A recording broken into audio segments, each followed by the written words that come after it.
Technology goes beyond special effects or epic camera shots. This is my favorite part. When technology becomes an extension of yourself, that's progress you can feel. That's Audi.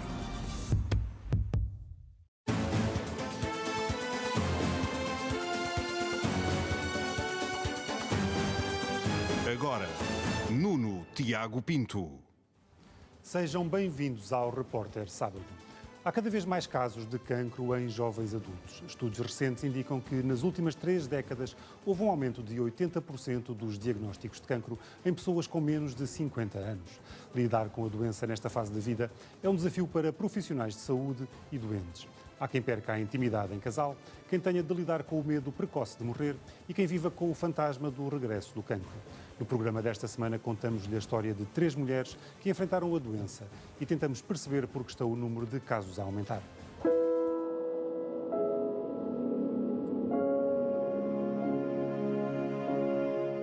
Quando tive a consulta, a médica explicou-me que era maligno, portanto cancro no intestino, mas disse-me logo desde o início que ela própria teve que ir, portanto, eu já era acompanhada por ela há 1 ano e meio, ela teve que ir ver o meu histórico porque achou que eu era muito nova, tão nova, portanto ela achava que eu tinha 60 e tal anos, nem me passava pela cabeça que este pudesse ser o diagnóstico, portanto nem os próprios médicos foram identificando o que é que estava a passar. Joana Ramos só tinha 27 anos quando recebeu a notícia de um diagnóstico de cancro. Andava há quase 2 anos à procura de uma explicação para os seus sintomas. Começaram poucos meses depois de casar. Ia demasiadas vezes à casa de banho e tinha muitas dores na barriga. Aos poucos, essas cólicas tornaram-se mais intensas, ao ponto de nem sequer conseguir andar. Mas, devido à sua juventude, nenhum dos médicos que a observou colocou a possibilidade de, na origem dos sintomas, estar um tumor. Este tipo de cancro surge em pessoas com idade superior, sobretudo 55, 60 anos, portanto eu saio muito fora da faixa etária, surge em pessoas, lá está, mais velhas e portanto acho que foi ainda um choque maior porque não estava de todo no pensamento de ninguém que isto pudesse ser uma hipótese. Feito o diagnóstico, a idade de Joana foi algo muito presente ao longo dos meses de tratamentos. Aos 27 anos, a investigadora era a paciente mais nova a ser acompanhada no IPO com um cancro no intestino. Fui notando também ao longo do meu tempo no IPO que o fator idade também era visível. Portanto, eu era sempre a pessoa mais nova na sala de tratamentos a fazer a quimioterapia, eu fui algumas vezes a pessoa mais nova a fazer na cirurgia, na enfermaria, depois do pós-operatório. Portanto, a idade sempre foi um fator que por um lado joga a meu favor, não é? Porque não tenho doenças associadas, tenho mais energia, sou muito mais nova, mas por outro lado sempre tive muito essa consciência que isto não é muito normal com esta idade ter este tipo de diagnóstico. O caso de Joana é um exemplo claro da alteração que os responsáveis do IPO têm vindo a notar. A redução substancial da idade das pessoas com cancro no intestino, que até há poucas décadas costumava afetar, no mínimo, homens e mulheres à beira da reforma. Sandra Martins, enfermeira especialista no IPO de Lisboa há 26 anos, tem sido testemunha privilegiada dessa mudança. Recordo-me quando eu comecei realmente a trabalhar, tínhamos uma população na idade da pré-reforma, entre os 60 e 65 anos, e que neste momento eu tenho jovens com tumores primários intestinais a partir dos 20. Muitos na faixa etária dos 30 e muito mais então nas faixas etárias dos 30, 40, 50 anos, que não era de facto a população que eu tinha, esta era realmente muito residual. Por outro lado, também tenho a ideia de que, e a noção de que eles aparecem mais jovens, mas em muitas situações também com cancros mais avançados. E isto também se deve ao facto de eles serem jovens e de haver realmente uma probabilidade destes tumores serem às vezes mais rápidos na sua evolução. O aumento de tumores em pessoas mais jovens não se limita ao cancro no intestino, nem apenas a Portugal. Uma tendência que tem sido alvo de vários estudos da comunidade científica. Recentemente, há cerca de um ano, há um paper, há um artigo científico, há um projeto científico grande que compara a quantidade de cancros que há em indivíduos abaixo dos 50 anos em 1990 e a quantidade de cancros que há em indivíduos abaixo dos 50 anos em 2019. Viu-se que essas duas fotografias, 1990 e 2019, mostram que há um aumento de 80% dos cancros nos indivíduos abaixo dos 50 anos, que é um número absolutamente estarrecedor, Outro estudo, feito já em 2024, identificou um fenómeno que pode ajudar a explicar este aumento. Este ano, 2024, como toda a gente ficou alarmada com esta publicação, houve alguns cientistas que foram tentar responder à sua pergunta, que é porquê, não é? O que é que aconteceu? E então o que viram foi-se fazer uma avaliação da população, de todos nós, e constataram, esses cientistas, que nós estamos todos com sinais de envelhecimento. Ou seja, um indivíduo hoje com 50 anos é mais velho que um indivíduo com 50 anos em 1990. É feita uma bateria de testes de sangue, de análises laboratoriais, e vê-se que a população de 50 anos de hoje, ou de 50 ou menos, está mais velha do que a população da mesma idade há 30 anos. Porquê? Eu digo sempre a mesma coisa, porque estamos todos gordos, porque estamos todos a comer pessimamente, porque estamos todos a não fazer exercício físico, porque estamos todos a ter hábitos inadequados e pronto, e porque depois as pessoas que gostam bastante da área do stress e da qualidade de vida e da serenidade e dessas áreas, depois também dizem, porque estamos todos estressados, porque estamos todos a viver em países com cada vez mais pessoas, em cidades com cada vez mais pessoas. Joana não é um caso único. O cancro coloretal tornou-se um dos mais comuns nas faixas etárias jovens. Mas o aumento do número de casos abrange outro tipo de tumores. Não é só num subtipo de cancro. São os subtipos de cancros mais frequentes, são particularmente o cancro da mama, cancro coloretal, mas também, por exemplo, o cancro do pâncreas tem vindo a aumentar a incidência em pessoas mais jovens e, portanto, obviamente que se preocupa bastante, porque estamos a falar de um risco de mortalidade, se não for detectado a tempo, e de um grande impacto familiar, porque trata-se de pessoas que estão com responsabilidades familiares, com responsabilidades profissionais, e que, se o cancro obviamente pode ser um desafio para qualquer idade, nas idades mais jovens é um problema maior ainda. Joana sentiu muito esse impacto. Foi-lhe detectado um tumor no reto e outro no cólon. Fez 3 cirurgias e passou por vários tratamentos. Por 2 vezes, teve um saco colado à barriga. Foi um choque. Eu fui operada a primeira vez em junho, 15 de junho de 2023, de urgência e, portanto, não estava todo planeado e fiquei com um saco na barriga, uma colostomia. No fundo, de forma mais simples, é um intestino grosso para fora, na zona da barriga, e depois as fezes são feitas pela barriga para um saco. Logo aí foi um choque.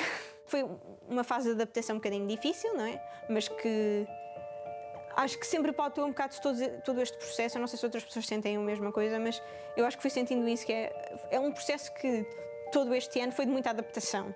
Cada fase é uma fase, é diferente e tem as suas dificuldades e é necessário adaptar. A intimidade entre o casal é um dos maiores desafios após o diagnóstico.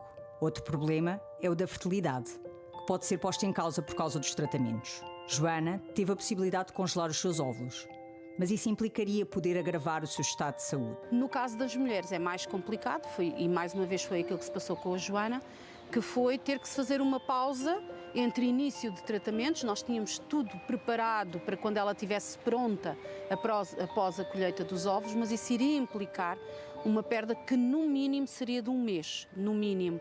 Fazer terapia hormonal, depois fazer a colheita, fazer esta recuperação e era se tudo corresse bem à primeira tentativa, não é? Para ter um número máximo de óvulos recolhidos. Hoje, com 29 anos, Joana sabe que muito dificilmente conseguirá vir a ter filhos. Os tratamentos incidiram sobretudo na região abdominal e o órgão mais próximo do intestino é o útero e os ovários. Tens logo a notícia de que não vais poder ter filhos. Eu não tinha filhos antes e provavelmente, ou muito dificilmente conseguirei tê-los. Portanto, há esse lado mais físico que é roubado. Quando adoeceu, ainda não pensava na maternidade. Era cedo para isso e, profissionalmente, não está numa situação suficientemente estável. Joana é bolseira de investigação na Universidade Católica de Lisboa. Contudo, não desistiu de ser mãe de outra forma.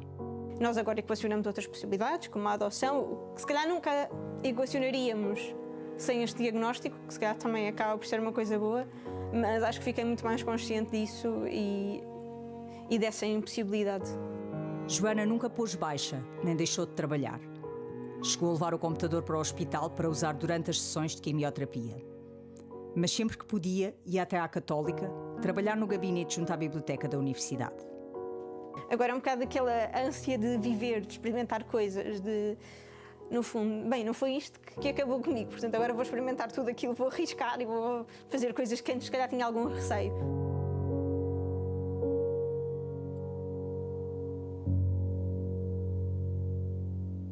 A fertilidade é uma questão que não se coloca quando a doença surge depois dos 50 anos. Mas em mulheres mais jovens, a possibilidade de não poderem ter filhos pode ter um efeito devastador na vida dos casais. Com o surgimento de cancros em pessoas cada vez mais novas, os profissionais de saúde deparam-se com outro problema. Para além de se preocuparem em curar a doença, têm também de assegurar que estas mulheres conseguem cumprir o desejo de serem mães.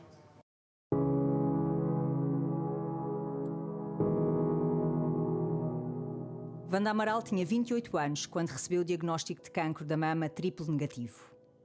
Um dos tumores mais agressivos e com pior prognóstico e que se tornou dos mais prevalentes nas mulheres jovens.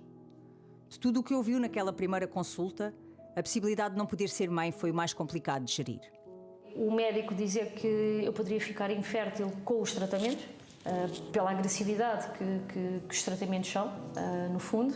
Essa parte custou-me um bocadinho ouvir e eu pensei, como é que é possível? Estou a tentar salvar a minha vida, mas ao mesmo tempo posso prejudicar o meu futuro, no fundo. Wanda tinha acabado de terminar o curso de fisioterapia e de montar um gabinete em casa para começar a trabalhar, quando lhe disseram que o nódulo que sentiu na mama direita era um cancro. Fiquei triste, fiquei revoltada, porque é a mim, não é? Mas consegui dar a volta por cima e dizer, ok, então vamos lá encarar isto de uma forma de que vamos lutar contra este bicho e vamos em frente. Não é normal haver cancros em pessoas tão jovens.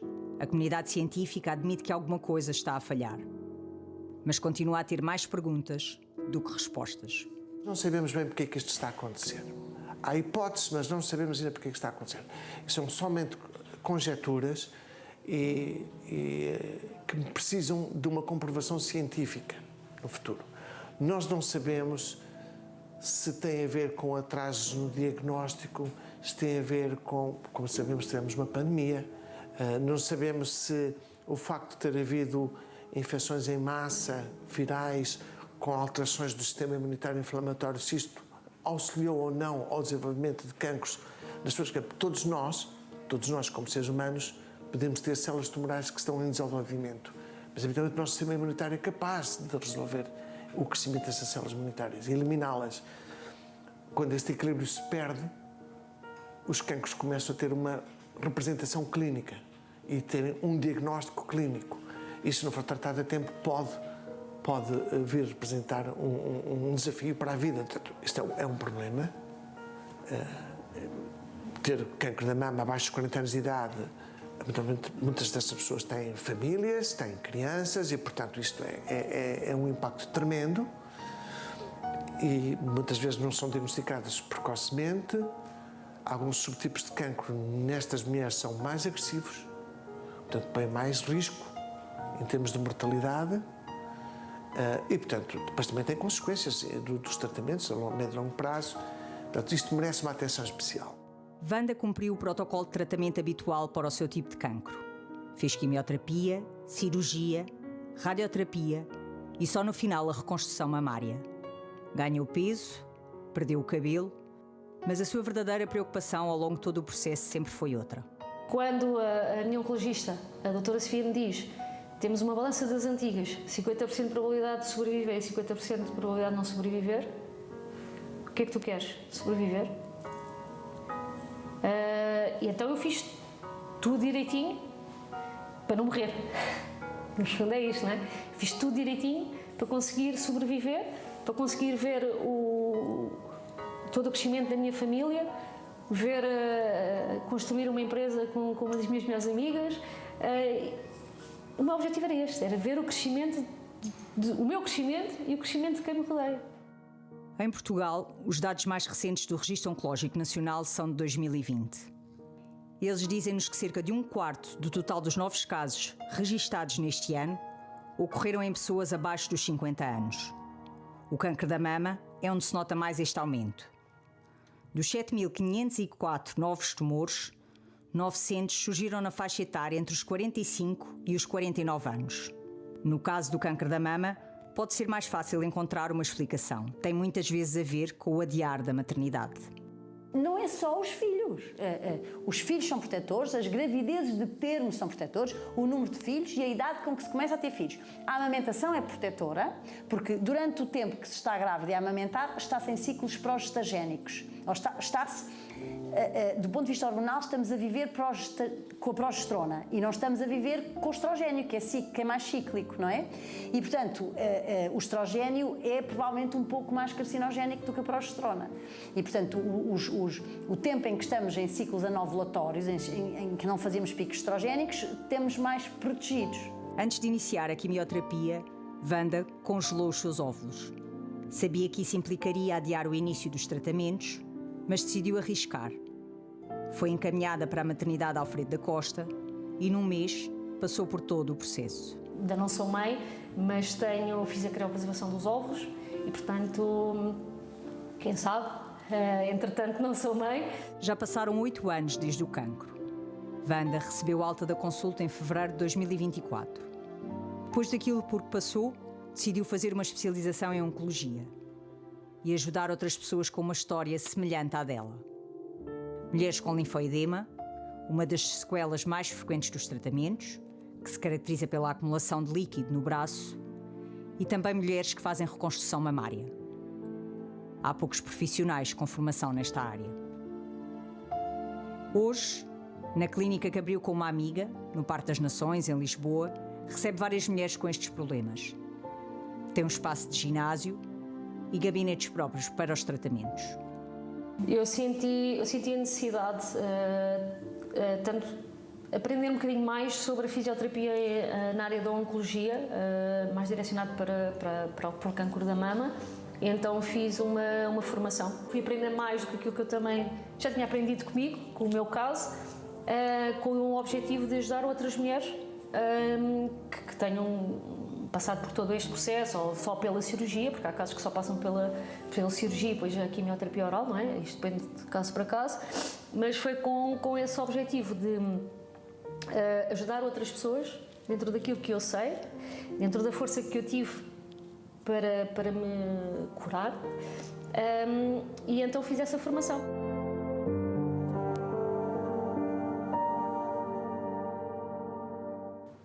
Este aumento de diagnósticos em idades precoces não é sentido apenas nos hospitais pelos profissionais de saúde. Desde há alguns anos que a Acreditar recebe cada vez mais solicitações de jovens adultos e por isso a Associação de Pais de Crianças e Jovens que têm ou já tiveram cancro decidiu recentemente estender o seu apoio até aos 25 anos. A Presidente Margarida Cruz abriu as portas da casa ao Repórter Sábado para mostrar as alterações.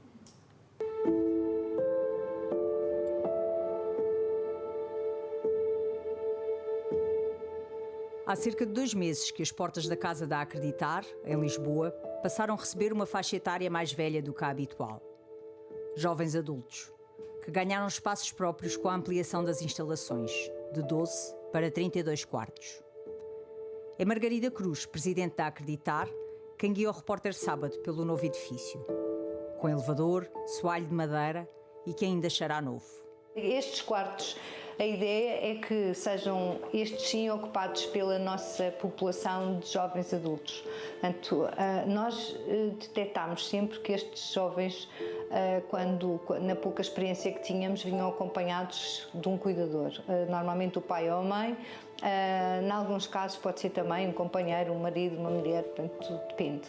Quando é marido ou mulher a situação é diferente, nós procuramos dar um quarto dos outros. Quando é uma situação de haver um cuidador, uma das coisas que nós reparámos foi que era muito desconfortável para um jovem estar com uma mãe ou com um pai meses a fio confinados num quarto, a dormir cada um em sua cama, mas confinados num quarto com uma casa de banho. Portanto, o que é que nós pensámos? Foi que era engraçado fazer quartos duplos, em que temos o jovem ou a jovem que podem ficar aqui com a sua casa de banho privativa, portanto estes quartos têm casa de banho, e depois aqui deste lado tem o espaço para estar o cuidador ou a cuidadora, portanto normalmente, como eu estava a falar, é o pai ou a mãe, também com a sua casa de banho, e que eles possam estar mais à vontade. Precisam de mais privacidade, fecham ali aquela porta e estão aqui mais confortavelmente. Esta faixa etária tem particularidades diferentes. Já não são crianças, mas também não são adultos completamente independentes. Muitos ainda são acompanhados pelos pais ao longo de todo o processo de tratamentos. Estão a terminar um curso ou num primeiro emprego. E nem sempre lidam da melhor forma com a situação. Que é uma faixa etária que tem a pior adesão a esta questão e a pior resposta a esta questão dos tratamentos em oncologia.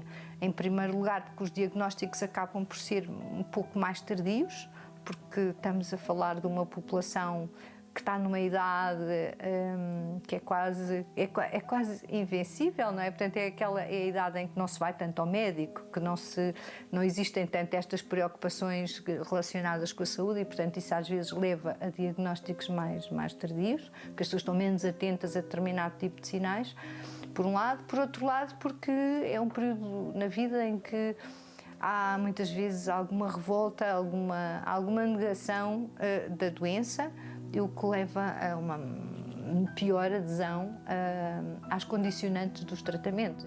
Nesta nova casa há 4 quartos duplos destinados aos jovens adultos. 2 já estão ocupados por rapazes na faixa dos 20 anos. Se a obra do edifício tivesse ficado pronta mais cedo, como estava previsto, Daniela Guimarães poderia ter ficado ali enquanto fazia os tratamentos. A jovem estava a morar no Algarve com a mãe quando foi diagnosticada com um linfoma. Tinha 20 anos. É uma altura em que nós não estamos à espera de um diagnóstico de cancro.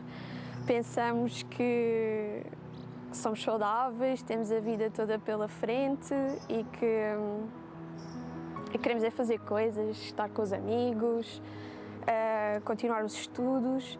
E receber assim um diagnóstico foi muito impactante. Não só para mim, mas também para a minha família. Daniela começou por sentir uma pequena bolinha no pescoço. Primeiro, achou que podia ser consequência de uma constipação ou de uma gripe. Tinha estado doente pouco tempo antes. Mas depois percebeu que algo não estava bem. Comecei a sentir aqui alguma coisa no pescoço, mas pronto, não liguei muito na altura. Mas depois o tempo foi passando e eu, em março de 2019, comecei a sentir que essa bola não desaparecia e que cada vez começava a aumentar e eu, isto é estranho, isto não está a desaparecer, há qualquer coisa aqui que está errada. O processo da doença foi longo e muito duro. A jovem já teve 2 recaídas desde o tumor original e, além dos tratamentos, precisou de fazer um autotransplante de medula com as suas próprias células. Não esconde que a alteração da imagem corporal foi difícil. É uma questão de nós nos olharmos ao espelho e de sentirmos que somos nós, que estamos ali, não é? Não é uma questão, o cabelo cresce. Isso não é bem assim. Eu sei que cresce, mas até crescer e até nós nos voltarmos a identificar connosco mesmos, demora tempo. E para uma pessoa que tem 20 anos e que o tempo não quer perder tempo, isso é muito mau. É muito difícil de aceitar. É fundamental ter uma ajuda psicológica, até a nível para nós desabafarmos. Estamos para dividir o peso, não é? É tudo tão pesado, é tudo tão difícil. Precisamos de dividir esse peso com alguém. Que alguém nos oriente, que alguém nos apoie. É muito importante. Aquele ano de 2019, em que recebeu o diagnóstico, era quando iria entrar para a faculdade. Tinha acabado de terminar o secundário. Ainda se inscreveu no curso que queria, Ciências da Comunicação, mas não conseguiu ir às aulas. Eu inscrevi-me na faculdade que tinha entrado, apesar de não ser aquela que eu queria, mas depois não estudei mais, porque depois com os tratamentos era impossível estudar e ter um acompanhamento. Ainda estávamos numa fase antes do Covid, portanto era tudo presencial e não era possível com os tratamentos fazer. Eu estava a morar no Algarve, tinha de vir a Lisboa fazer os tratamentos e era impossível estar a estudar ao mesmo tempo. Fez o transplante em fevereiro de 2023. Já passou mais de um ano e os seus exames e análises continuam bem, mas acredita que há coisas que nunca vai recuperar.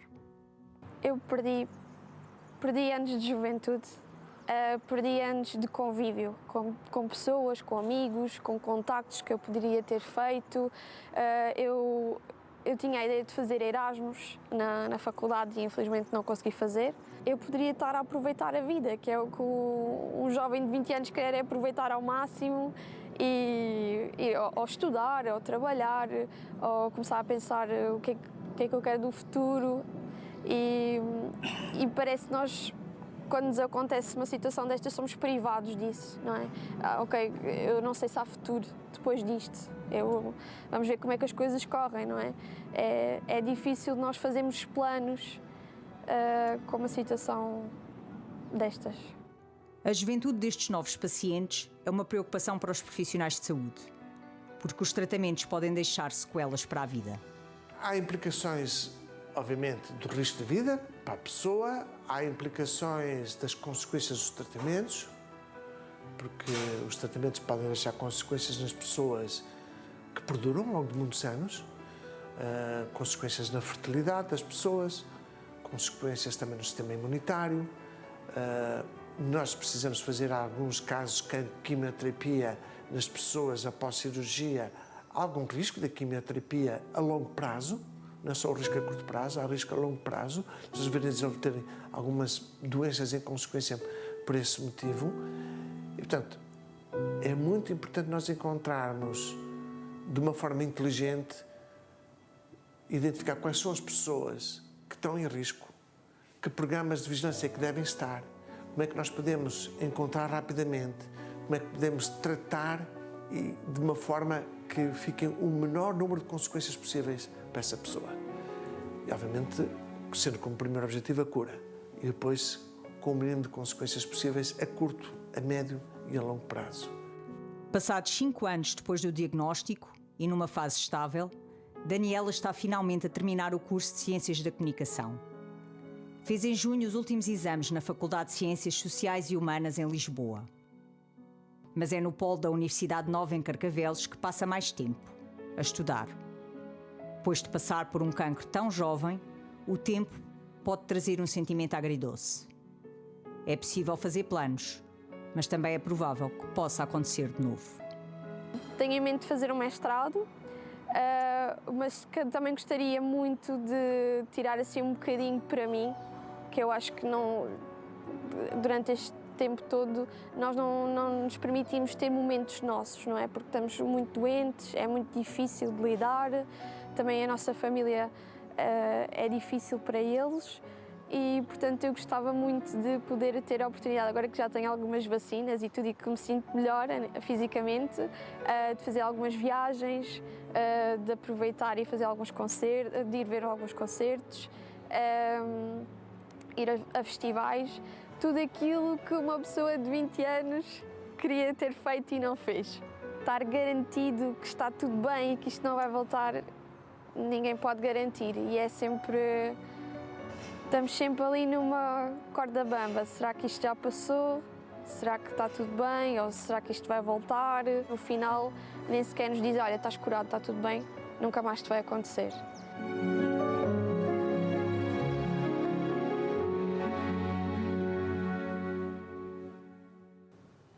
Chega assim ao fim o Repórter Sábado desta semana. Já sabe que pode enviar as suas dúvidas e sugestões para o e-mail investigação@sabado.pt. Obrigado por estar desse lado. Até para a semana.